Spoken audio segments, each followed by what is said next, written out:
And I was pleased for the directors because they'd give me tremendous support as well.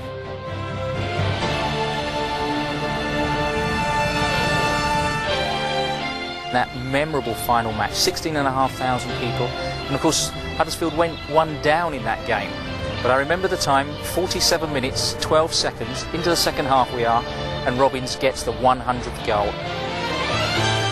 5 years in the 4th division, then all of a sudden the dawn of the Renaissance is here, but not just going up, but as champions, but not just as champions, but with a team that excited.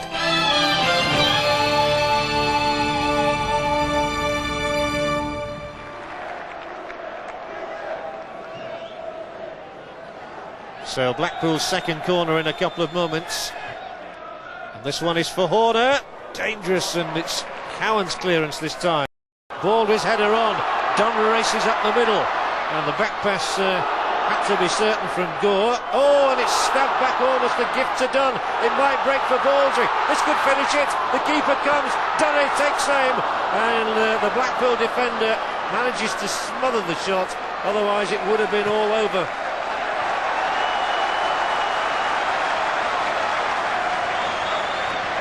Some uncertain defending at times from Blackpool. That was certainly one of those moments. Again, Dunn at the hub of Huddersfield's action. Logan with the throw-in. They sensed that Blackpool might just be rocking a little, but a free kick's given. Awarded against Andrew Booth. The 2 goals in Town's final game in Division 4 against Hartlepool took Ian Robbins' personal tally in the league to 25.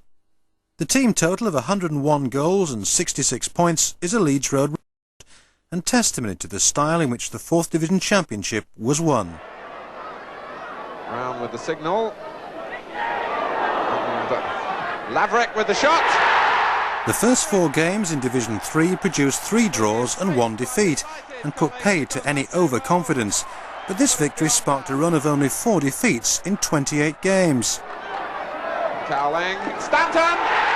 Brian Stanton's first goal of the season, his 10th for Huddersfield Town, and just for the record, the 24th goal of his career.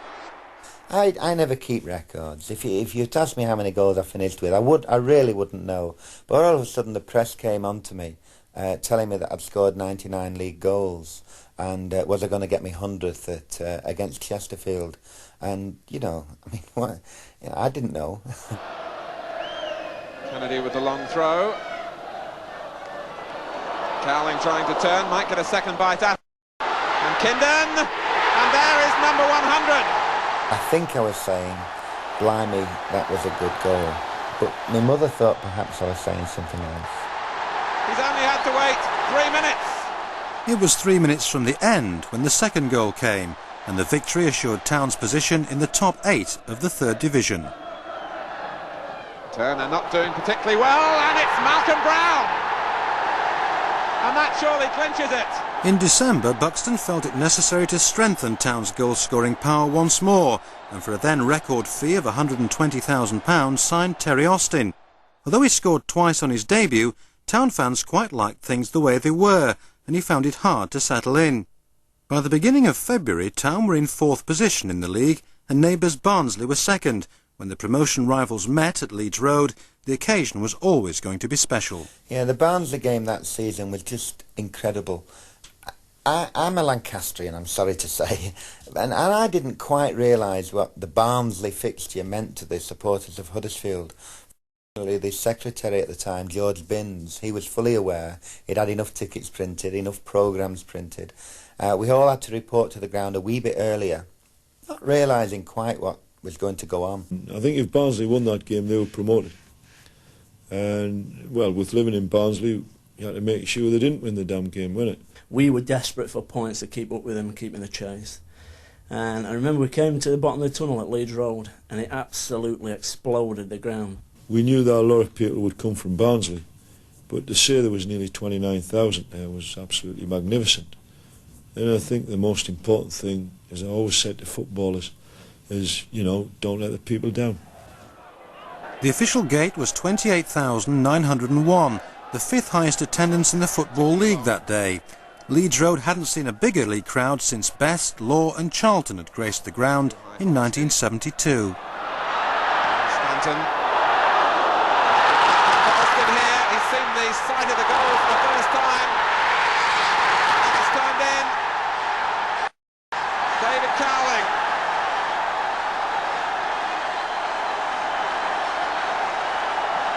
The first sight that Terry Austin had of goal.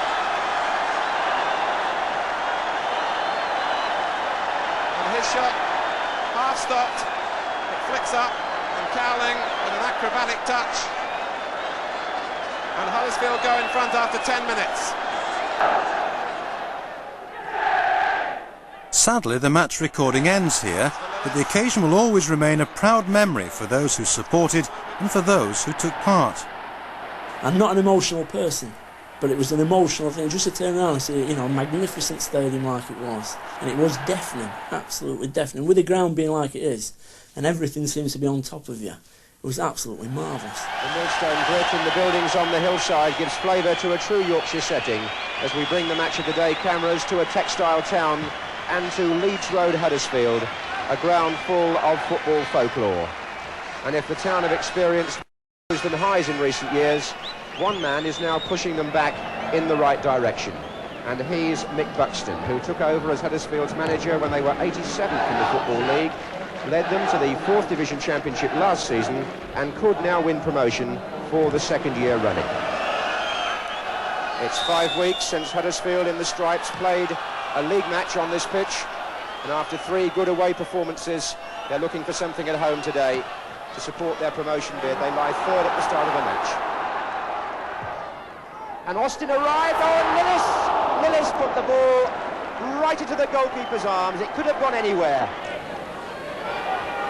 Oh, a backhander by Cotton could put them in trouble, and Sutton's in there, and it wouldn't go in. Good ball. Robbins, side netting. A frustrating day for all concerned.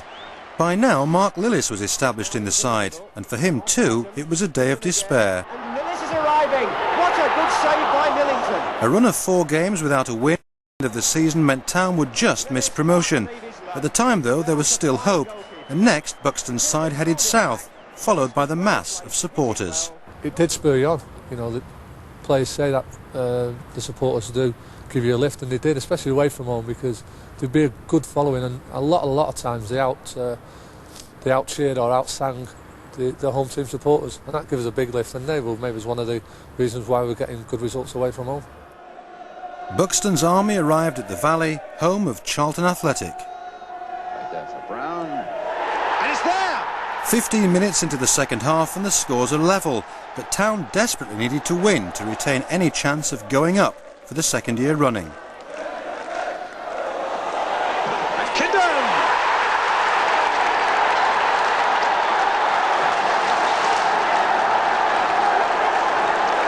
Come down in their hundreds from Huddersfield, and what joy they suddenly have found here in South London.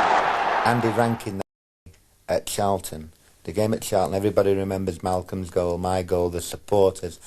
Andy Rankin that day put up one of the best goalkeeping performances I've ever seen in my life. He was magnificent. The longest 15 minutes there ever was, but Town survived. The joy would soon turn to disappointment, though, and Town would finish just 1 place from promotion. It is disappointing, but, you know, you've had a season to do it, and you haven't done it. As simple as that. That's end of story. Town wouldn't do it the following season either, but as he'd done since 1978, Raymond Chappell would prepare a pitch fit for champions. Even in the winter, when most matches were cancelled, his tireless efforts would often mean the Leeds Road show could go on. We played the game on snow, about 2 inches I think it was. We cleaned all the lines and everything else. We painted them all blue and got everything done, and the Dalton Bank end and all the hillside was all white. So I took it upon myself to think, well, we've done the lines blue, why don't I do the goalpost blue?